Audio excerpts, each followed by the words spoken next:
I spend a fair bit of my year back in Australia working in about 10% of schools that are very, very challenging, by English standards they're normally called, schools in special measures, or serious weaknesses. No, we don't use those awful terms in Australia, but they're the sort of schools I work with as a mentor teacher. So I'll team teach with a colleague in that classroom, trying to give them the kind of possibility of having a trusted colleague to see things that they literally see and feel and experience every day in those classes. Then over tea and coffee we'll try to unpack what we've seen and heard and felt and experienced. And I work with a number of schools where my role is to train colleagues to be mentors, non-judgmental mentors, the complete opposite of Ofsted, the complete opposite, non-judgmental mentors for teachers who are struggling with very challenging groups of individuals, not just individually challenging kids, but challenging behaviour within group settings.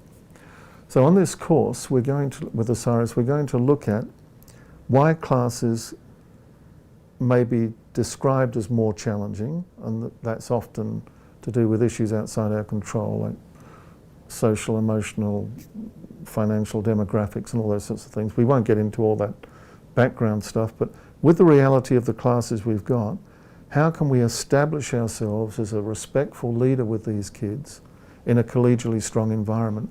What sort of skills do we need to develop to both focus and enable these students to feel safe with us in a learning environment, particularly when their behaviours are challenging, highly attentional or confronting?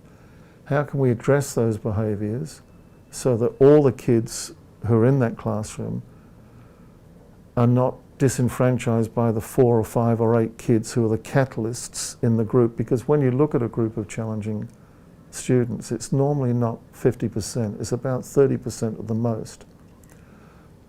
Sadly though, if the kids aren't, if we don't establish well with the whole class, even the more responsible cooperative kids sometimes drift across and collude with the more attentionally demanding and confronting kids. So how can we, the first thing we'll look at is how can we establish ourselves as respectful leaders, confident leaders, with a new class where there's a lot of insecure attentional behaviour occurring, calling out, butting in, silly comments, smart aleck comments, jockeying for attentional position. How do we establish those critical first meetings where the kids can learn to trust us? Because there's no honeymoon period with challenging classes. No, it's on for young and old from the moment you meet the kids in the corridor. It's on for young and old. So we spend a fair bit of time looking at the establishment phase.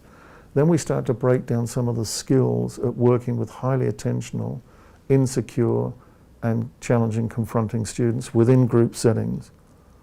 Because behaviour is always different in groups than it is when you speak to the kid one-to-one privately. We'll also look at what kind of reasonable colleague support we could expect and ought to expect, particularly for younger teachers when they've got a known challenging group of students. What sort of colleague support can enable them to cope and manage? We're also going to look at how we can target and work with power brokers, kids who perhaps are the catalysts in the group. How can we, in the first month and a half or 2, work with those kids away from their classmates to try to develop some kind of personal behaviour agreement with these kids so that when they go back in the group, they won't have to display those highly attentional and confronting behaviours. And there are successful programs we've seen and looked at and researched that can help that small percentage of highly insecure but challenging kids, so they don't feel they have to parade their insecurities in the way that they do. But the course is intensely practical, and it's looking very much at skills and practices that enable us to work collegially to address the very challenging behaviours that many teachers in these more demanding schools have to face.